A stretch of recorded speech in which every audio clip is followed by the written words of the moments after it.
11th century Europe was ruled by the Church, which held a firm grip on the hearts and minds of the people. This power enabled Pope Urban II to wage war on the Muslim Caliphate and crusade in what he called a War of the Cross, to recapture the land of Jerusalem. It had been under Muslim rule since the year 637, but in 1099 this rule was brought to a bloody and sudden end. In the name of the cross, women were raped and murdered, children were put to the sword, and it is said that blood ran in the streets knee-high to the horses. Out of this land of bloodshed and terror, a group of men arose, men that would stop at nothing to get what they wanted, no matter what the cost. 20 years after Jerusalem was taken, the Dome of the Rock was seized by a group of warrior monks calling themselves the Knights of the Temple of Solomon, or more simply, the Knights Templars.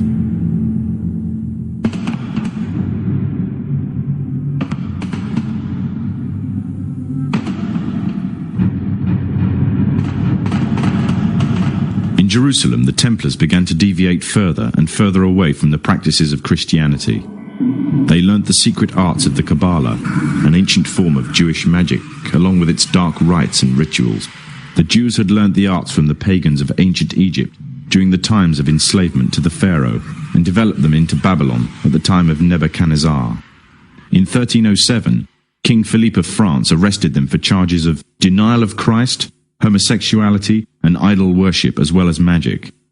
In 1314, Pope Clement V declared all Templars as heretics to Christianity, ordering all their properties to be seized. Their leader, Jacques de Molay, was captured and burnt to the stake. The Templars were cornered, and just when it seemed they were finished forever, a glimmer of hope arose from a seemingly certain end. They were to find a safe haven as well as an ally. But not in France. In fact, in a country in a desperate struggle for independence against the English, the country of Scotland.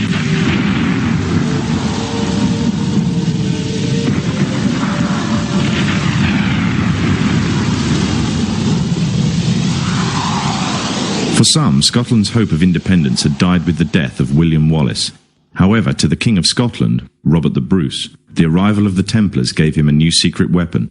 Their experience, gained over 200 years of fighting the mighty armies of Islam, had made them expert in combat and warfare, and more than a match for any army brought before them. In 1314, the Templars, allied with Robert the Bruce and his army, took to the fields of Bannockburn in the long-awaited showdown with the English. Robert the Bruce's foresight paid off. The 25,000-strong English army suffered a humiliating defeat at the hands of only 6,500 men. The dream of an independent Scotland had finally been achieved. The Templars had brought themselves back from the brink of destruction, and never again would they allow themselves to be destroyed. This time they would control the country by controlling its kings, and in order to preserve their secret order, the Templars would have to die, or more precisely, the name would have to die. The Templars, who had escaped Europe, were finally laid to rest in Roslin Chapel, Scotland, which stands to this day as sign of their presence in Britain. Their descendants became the true power of Scotland. In 1603, the death of Queen Elizabeth I left England without an heir to the throne.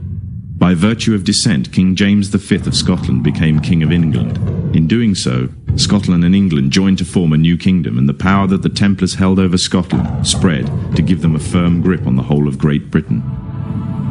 For over 100 years, the Templars concealed their activities, fading into the background until they were little known and little remembered. However, they did not cease to keep a firm grip on Britain. All the time they were planning, regrouping, and infiltrating positions of power in all corners of the kingdom. In 1717, the Templars made their reappearance in Europe.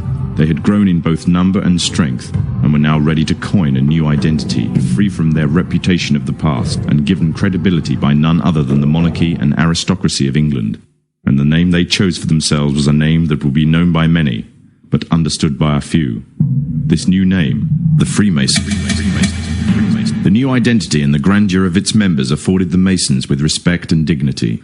The first royal member of the Freemasons was Frederick, Prince of Wales. The latest members include Prince Philip, the Duke of Edinburgh, and consort to the current Queen of England, Elizabeth II, who herself is a grand patron to the Masons. However, Behind closed doors, the Freemasons were free to indulge in the secret rites and rituals handed down to them by their ancestors, and these became the basis of their levels of membership, called degrees. The Freemasons were not content with power in Britain alone. Their ambitions were far greater. In the years to come, the world would witness Europe and America being plagued by wars and revolutions, each more devastating than the other. However, these would not be as commonly believed, the spontaneous effects of a downtrodden people, but in fact schemes created by the exclusive few driven by hunger for absolute power. All this would take place from the very country from which they had fled centuries earlier, and would become the base for their global domination.